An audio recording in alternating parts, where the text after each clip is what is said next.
Taste the Daily. மக்களை காப்போம் தமிழகத்தை மீட்போம் புரட்சி தமிழரின் எழுச்சி பயணத்தின் 57வது நாளில் அதிமுக பொதுச் செயலாளர் எடப்பாடி கே பழனிசாமி கரூர் மாவட்டத்தில் 2வது நாளாக பிரச்சாரம் மேற்கொண்டு வருகிறார். இதன் ஒரு பகுதியாக அரவக்குறிச்சி சட்டமன்ற தொகுதியில் உள்ள வேலாயுதம்பாளையம் மலைவீதி பகுதியில் திரண்டுள்ள பல்லாயிரக்கணக்கான மக்கள் மத்தியில் அதிமுக பொதுச் செயலாளர் திமுகவின் அவலங்களை நாட்டு மக்களுக்கு எடுத்துரைக்க இருக்கிறார். இது பற்றிய கூடுதல் விவரங்களை எமது தலைமை செய்தியாளர் ஜெயக்குமார் வழங்க கேட்கலாம். வணக்கம் ஜெயக்குமார், கூடுதல் விவரங்களை வழங்கலாம். வணக்கம் உமேஷ்.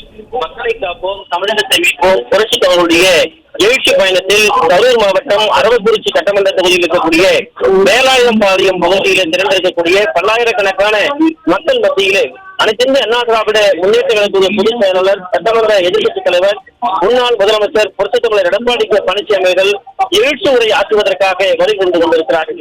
இந்த அரவக்குறிச்சி சட்டமன்ற தொகுதியிலே அனைத்திந்திய அண்ணா திராவிட முன்னேற்ற கழக ஆட்சியில் செய்த மக்கள் நல திட்டங்கள் ஏராளம். அந்த மக்கள் நல திட்டங்களை பெற்ற மக்களுடைய எழுச்சியை தான் இன்றைக்கு நாம் பார்த்துக் கொண்டிருக்கிறோம். அரவக்குறிச்சி சட்டமன்ற தொகுதியை குறுகிற வரைக்கு அளவில் அலைகடல் என பொதுமக்கள் திரண்டு உற்சாகமான வரவேற்பை முளைப்பாரிகளை கையில் ஏந்தியும் மலர்களை சூடியும் அனைத்திந்திய அண்ணா திராவிட முன்னேற்ற கழகத்துடைய பொதுச் செயலாளர் புரட்சி தமிழர் எடப்பாடி கே பழனிசாமி அவர்களுக்கு வரவேற்பு அளித்துக் கொண்டிருக்கிறார்கள். புஞ்சை புகழூரிலே அனைத்திந்திய அண்ணா திராவிட முன்னேற்ற கழக ஆட்சியிலே 490 கோடி ரூபாய் மதிப்பீட்டிலே காவிரி ஆற்றில் புதிய கதவணை அமைக்கக்கூடிய பணி நடைபெற்று வருகிறது. அனைத்திந்திய அண்ணா திராவிட முன்னேற்ற கழக ஆட்சியிலே கொண்டு வந்த மகத்தான திட்டம் என்பது குறிப்பிடத்தக்கது.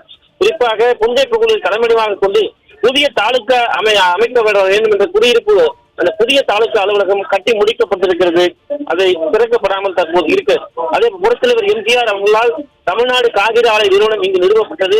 மாண்புமிகு அம்மா அவர்களுடைய அந்த இடத்தை விரிவாக்கம் செய்யப்பட்டு புதியதாக சிமெண்ட் ஆலை ஒன்றை துவங்கி வைத்தார்கள். வேலாயுதம் பாளையத்திலே சார் பதிவாளர் அலுவலகம் கட்டிக் கொடுக்கப்பட்டது. அரவக்குறிச்சி பரமத்தி ஊராட்சி ஒன்றியங்களுக்கு உட்பட்ட 50 ஊராட்சிகளிலே 350 கோடி 59 கோடி ரூபாய் மதிப்பீட்டில் காவிரி கூட்டு குடிநீர் திட்டம் அனைத்திந்திய அண்ணா திராவிட முன்னேற்ற கழக ஆட்சியிலே கொண்டு வரப்பட்டது. குடிமராமத்து பணி மூலமாக வாய்க்கால்கள் தூர்வாரப்பட்டு அதன் மூலமாக குறிப்பாக விவசாய பாசனத்திற்கு தண்ணீர் கடமடை வரை இன்றைக்கு செல்லுகிற அளவிற்கு அதிமுக அரசு வழிவகை செய்து கொடுத்தது.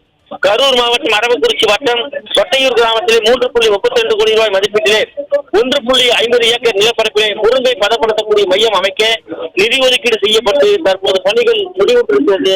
அனைத்திந்திய அண்ணா திராவிட முன்னேற்ற கழக ஆட்சியில் விவசாயிகளுடைய பாதுகாவலராக இருந்து அதிமுக பொதுச் செயலாளர் புரட்சி தமிழர் எடப்பாடி கே பழனிசாமி அவர்கள் கொண்டு வரப்பட்ட மகத்தான ஒரு உருண்டை பதப்படுத்தக்கூடிய மையம் என்பது குறிப்பிடத்தக்கது.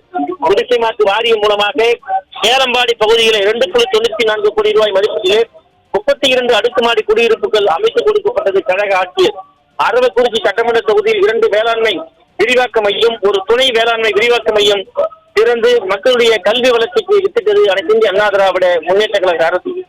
புஞ்சை புகழூர் வட்டம் வேலாயுதம்பாளையத்தில் 1.18 கோடி ரூபாய் மதிப்பீட்டிலே 90 சென்ட் நிலப்பரப்பிலே வெற்றிலை பதப்படுத்தக்கூடிய மையம் அமைக்க நிதி ஒதுக்கீடு செய்யப்பட்டு தற்போது பணிகள் நிறைவடைந்திருக்கிறது. அரசியல் காழ்ப்புணர்ச்சி காலமாக திமுக அரசு இன்னும் திறக்கவில்லை.